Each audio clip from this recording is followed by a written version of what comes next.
यीशु साहब praise the Lord. आप सबों को परमेश्वर का वचन सुनने के लिए केरल से हार्दिक स्वागत करता हूं।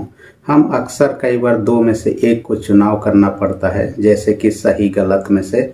और हम जानते हैं कि सही चुनाव हमारे लिए फायदेमंद हो सकता है या नुकसान हो सकता है, या तो फिर हमारा गलत चुनाव हमारे लिए नुकसानदायक हो सकता है। इसलिए हम जब ऐसे चुनाव की घड़ी आती है, हमें बहुत सावधानी पूर्वक चुनना चाहिए।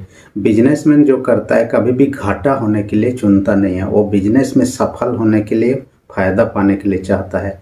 खेतीबाड़ी वही खेती करना चाहता है जिससे उसे ज़्यादा उपज मिलने लगता है, जिससे फायदा होने लगता है। नुकसान में कभी जाना नहीं चाहता है। वैसे ही हम सही गलत को जैसे चुनना चाहते हैं, वैसे ही आज का वचन जो रोमी 5 अध्याय 12 से 21 पद में पहला आदम और दूसरा आदम या अंतिम आदम के बारे में चुनाव की बात। पहला आदम कौन है? जो आदम की वाटिका में आदम को परमेश्वर ने बनाया था, उसके बारे में है। दूसरा आदम या अंतिम आदम किसे कहा गया? यीशु मसीह के। ये दोनों के बीच में चुनाव की बात कहा गया है। और हम जानते हैं कि जो लोग चुनाव करने में गलत करते हैं और गलत तरफ हो जाते हैं, उनका विनाश होते हुए देखने पाते हैं। आदम को देखिए, उन्होंने गलत चुनाव किया, ईश्वर का आज्ञा का उल्लंघन किया, बारिश से निकाले गया, उनका जीवन जो सुख था दुख में परिणति हो गया। ऐसे ही देखने पाते हैं गलत का जो साथ दिया, गलत का जो चुनाव किया, उनका परिणामों को। नूह के समय के लोगों को देखिए, जो लोग गलत का चुनाव किया, गलत काम किया, उनका विनाश हो गया। इसके बाद भी आप देखिएगा सदोम अमरा के लोगों का जीवन को, जब ये लोग गलत किए थे, गलत का परिणाम उनको पूरे शहर को नष्ट होना पड़ा। वैसे देखने पाते नए नियम काल में यीशु मसीह के विरोध में जितने लोग भी काम किए, उसमें से हेरोद राजा को देखिए, पिलातुस देखिए, जिन्होंने उनके विपक्ष में न्याय को दिया। इनका अंत के बारे में आप यदि इतिहास में पढ़ेंगे, बहुत ही बुरी तरीक़ा से उनका मृत्यु होता है। इस प्रकार का जो भी कि वो लोग पहले जैसे भी रहा, लेकिन उनका परिणाम, अंतिम परिणाम बहुत बुरा रहा। इसलिए आपको मुझे भी सोच समझ के ये चुनने के लिए आज का वचन कहता है, हम पहला आदम की ओर हैं, दूसरा आदम। इससे पहले कि पहला आदम में क्या खूबियाँ है और दूसरे आदम में क्या बात है जिसके कारण से हम चुने। इसलिए आज का शीर्षक है यीशु द्वारा जीवन। शीर्षक रखा है यीशु द्वारा जीवन।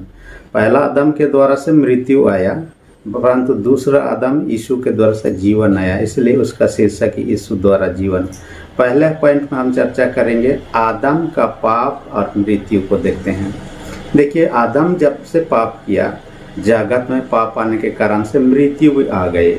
और ये किसके कारण से? उनके अनाज्ञाकारिता के कारण से। रोमी 5 का 12 पद में साफ साफ कहता है, एक व्यक्ति ने पाप किया, पाप के कारण से जगत में मृत्यु आई और पूरे सारे संसार में फैल गया मृत्यु, और सारे मानव जाति में। इस कारण से जो भी की व्यवस्था नहीं दिया गया था, बाइबल यहाँ कहता है जहाँ व्यवस्था नहीं तो वहाँ पाप नहीं था, परंतु व्यवस्था मूसा के द्वारा देने से पहले भी लोग पाप में थे और पाप के कारण मरते भी थे। और पाप नहीं करते तो हम नहीं जानते हैं मनुष्य का मृत्यु होता नहीं होता, लेकिन पाप के कारण से मृत्यु जगत में आई, साफ साफ कहता है। अनाज्ञाकारिता उसका एक लक्षण है, जो पहला आदम का। और इस कारण से उसके द्वारा से जो पाप किया गया, वंश दर वंश चलते आ रहा है। और वो इस कारण से कहा जाता है कि वो पाप का पिता भी कहा जा सकता है। उसके संतान जो लोग होते हैं और जितने भी जन्म लेते हैं, उसका पाप हम में अंदर अंदर आते ही जाता है। जैसे कि हम देखने पाते हैं, माता पिता का गुण जन्म के साथ ही बेटा बेटियों में कई सारे, अच्छा बुरा हो या कई बीमारी हो, ऑटोमेटिकली आ जाता है। ये साइंटिफिकली प्रूफ है। और ये ऐसी हवा की बातें नहीं, वैसे ही है। आदम हवा का जो बीज है, उसका जो पाप का स्वभाव है, हमारे अंदर में जन्म के साथ ही आने लगता है। सब चीज़ नहीं आता है, लेकिन अंश आता है। और यही चीज़ के कारण संसार में जितने लोग भी जन्म लेकर आए हैं, सब में उस प्रकार का ये है। और ये विरासत में मिला है। माता पिता का संपत्ति को बेटा बेटियों को विरासत में जैसे मिलता है, वैसा ही ये पाप का स्वभाव जो है, हमें अपने माता पिता से, आदि माता पिता आदम हवा से विरासत मिलते आ रहा है। और एक उदाहरण इसके लिए दिया जा सकता है, पेड़ का बीज। जिस पेड़ का बीज होगा, वो यदि रोपा जाता है, उसका जो पेड़ पौधा उत्पन्न होगा, वो उसी पेड़ के या उसी बीज के स्वभाव के समान ही होगा। यदि कटहल का बीज होगा कटहल का ही पेड़ होने लगेगा, यदि अमरूद का तो अमरूद का ही होगा, उससे अलग नहीं होगा। वैसे ही है, उसके संतानगण जितने भी हैं उसी प्रकार के स्वभाव दिखाई देता है। और आज भी यदि हम पहला आदम के संतान के समान जीवन व्यतीत कर रहे हैं, उस आदम का स्वभाव क्या था? अनज्ञाकारिता। ईश्वर की आज्ञा जो परमेश्वर ने कहा था बारी के सब पेड़ का फल वृक्ष का फल खाना, लेकिन एक वृक्ष है उसका फल ना खाना, वो नहीं माना, अनज्ञाकारिता हुआ। ये अनज्ञाकारिता आप में मुझ में दिखाई देने लगे। हम वो आदम का पक्ष में हैं, आदम का संतान अभी भी हैं। दूसरा हम देखने पाते हैं उन्होंने दोष लगाया। क्या किया? मैंने गलती की ऐसे उकर न करके वो दोष लगाने लगा, इसने किया उसने किया। ये दोष लगाने का स्वभाव जो पुराना समय से, आदम के समय से। तीसरा अब देखिएगा झूठ बोलना। उन्होंने जब भी गलती किया, जब परमेश्वर ने पूछा वो टाल मटोल करने लगा, मानो कि बचने का कोशिश करने लगा। चौथा एक देखिएगा वो बड़ा बनने का। शैतान ने क्या कहा था? जिस दिन फल खाओगे उसी दिन परमेश्वर के तुल्य हो जाओगे, माने परमेश्वर के सामने अपने आप को बड़ा बनाने का, ज्ञानी बनाने का, सामर्थ्य बनाने का, उनमें जो बढ़ने का ये स्वभाव आज भी लोगों में, हम में, आप में है। तो हम पुराना आदम के स्वभाव के हैं, इसलिए हमें इससे बदलना चाहिए। कई लोग इसलिए इसको जब अध्ययन करते हैं, आदम का गलती का सजा हम पा रहे हैं। वो गलती नहीं करता तो हम नहीं ऐसा होते, उसने गलती की हम सजा पा रहे हैं। हम होते तो गलती नहीं करते। मैंने एक मिशनरी के बारे में कभी सुना था, उसके घर में एक नौकर था, वो ऐसे ही कहते हुए अपने मालिक से कि आदम का पाप के कारण से हम इतना कठिनाई का जीवन व्यतीत कर रहे हैं। उस व्यक्ति को उस मिशनरी ने कहा, आप रहते तो भी आप भी ऐसा करते बोलते, मैं ऐसा कभी नहीं करता। तो उन्होंने कहा ठीक है, मैं देखना चाहूँगा, आप ऐसा नहीं। एक दिन कहीं जाने वाला था, एक बर्तन से टेबल में कुछ सामान रखा हुआ तो उसको ढाप दिया था। अपने नौकर से, सेवक से कहा, मैं जा रहा हूँ, आप सब चीज़ काम करना, लेकिन इस बर्तन को कभी भी मत उलटना, इसके अंदर में जो है कीमती है, इसलिए इसको कभी मत उलटना। मैं आऊँगा तब जाके इसको उलटूँगा। वो चला गया। नौकर कई बार उसको देखता रहा, क्या होगा क्या होगा, मालिक तो नहीं है, उलट के देख देने से क्या होता। काफ़ी देरी तक वो तो बचते रहा, अंत में देखने लगा एक बार उलट के देखने में क्या है। उन्होंने जैसे उल्टा, अंदर में एक चूहा था, वो दौड़ के भाग गया।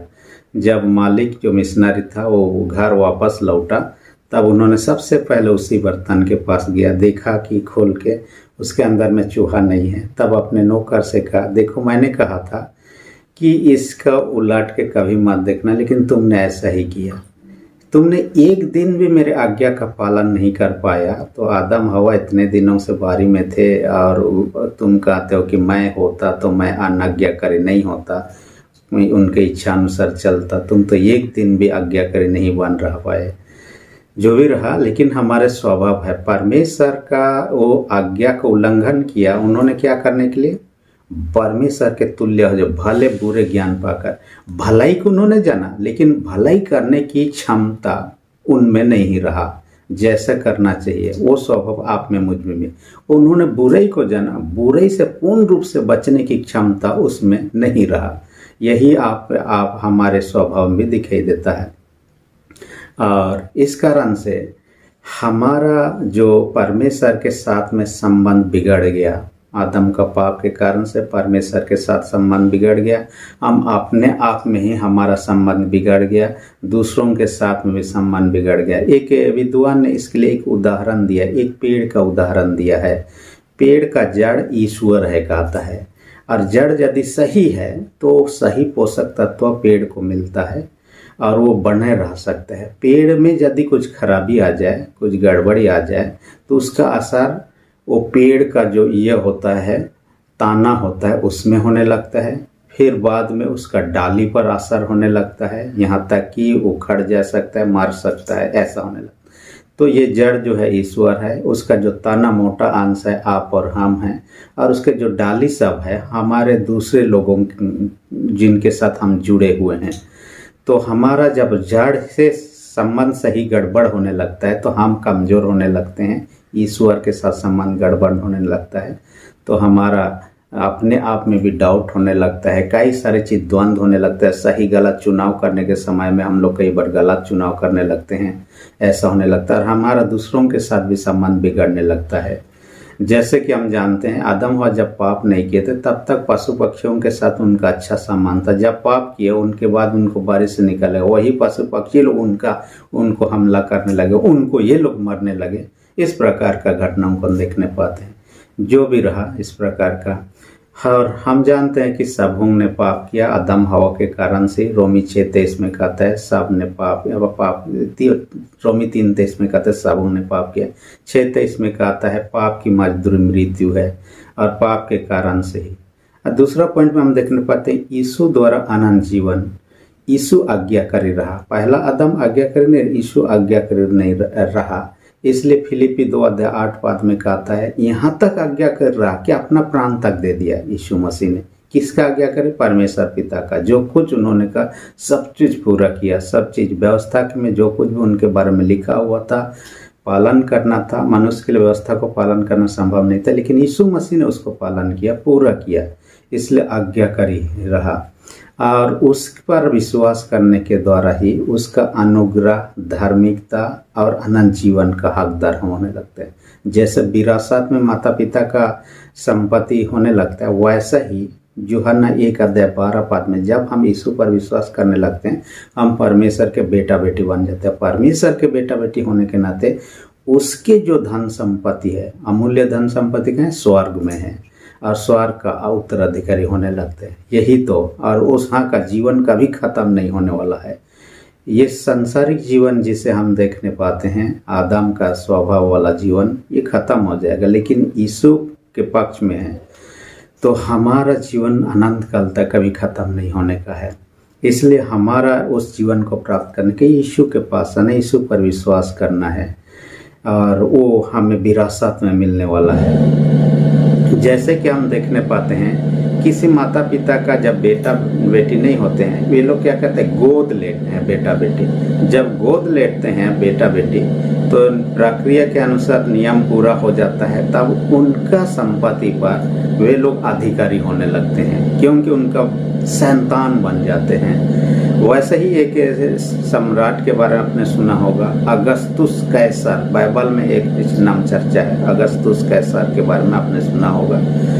असल में वो जूलियस सीजर का बेटा नहीं था, जो उसका पिता था, और उस पिता होने के नाते अपना उत्तराधिकारी के रूप में अगस्तुस सीजर को, हालांकि उसका नाम अगस्तुस नहीं था, दूसरा नाम था, बाद में ये उपाधि उनको दिया गया, वो अपना गोद लिया हुआ बेटा बनाया। इसका कारण से बाद में उसके जगह पर हम कह सकते हैं रोमन पहला सम्राट के रूप में देखने पाते हैं।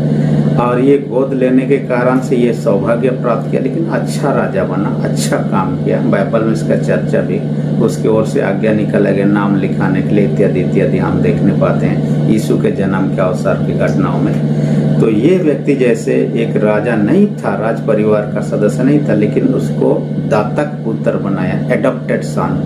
वैसे ही हम जब यीशु पर विश्वास करने लगते हैं, परमेश्वर हमें दातक पुत्र बना लेता है, एडॉप्टेड सन। तो उसके जो कुछ धन संपत्ति, उसके जो अनंत जीवन का जो ये है प्रतिज्ञा किया हुआ, उसका भागी हो जाते हैं। इसलिए आइए हम पुराना स्वभाव को छोड़ें, पुराना आदम को छोड़ें। पुराना आदम के द्वारा विनाश ही है, परंतु नए आदम जो यीशु मसीह के साथ में है, उसका स्वभाव आप में, हम में दिखाई देना चाहिए। उसका स्वभाव क्या है? प्रेम, दया, दूसरों का भलाई करना, ये सारे चीज़ जो है यीशु मसीह का जो गुण था आप में, मुझ में दिखाई देना चाहिए। ना कि वो पहला आदम अनाज्ञाकारी, दोष लगाना, झूठ बोलना, अपने आप को बड़ा बनाना, ये पहला आदम का काम था, दूसरे आदम का नहीं। और पहला आदम ने अनाज्ञाकारी होने के कारण से बाहर से खुद उनको निकाल दिया गया उनको। लेकिन हम यदि यीशु मसीह के पक्ष में हैं, सेकेंड आदम, द्वितीय आदम या अंतिम आदम का, तो हम अनंत काल तक स्वर्ग से नहीं निकाले जाएंगे, और ये प्रतिज्ञा किया हुआ है। इसलिए आइए हम नए आदम का पक्ष में रहें और उसके द्वारा से एक नए जीवन को प्राप्त करें। परमेश्वर वचन के द्वारा हमें अधिक ऐसे आशीष दे। आमीन। हम प्रार्थना करें। सेनाओं के जीत पिता धन्यवाद देते हैं, आज के वचन के द्वारा हमसे बातें किया। सुनने वाले सारे छोटे बड़े सबों को अधिक आशीष दे। जो लोग बीमार उनको यीशु के नाम से चंगाई दे। जिनका विश्वास कमजोर उनके विश्वास को दृढ़ मजबूत कर। प्रार्थना यीशु के नाम से मांगते हैं। आमीन। यदि अब तक आपने मेरे चैनल को सब्सक्राइब नहीं किया, इसी घड़ी सब्सक्राइब कर दीजिए। वीडियो अच्छा लगे तो लाइक बटन को भी दबा दीजिए। धन्यवाद।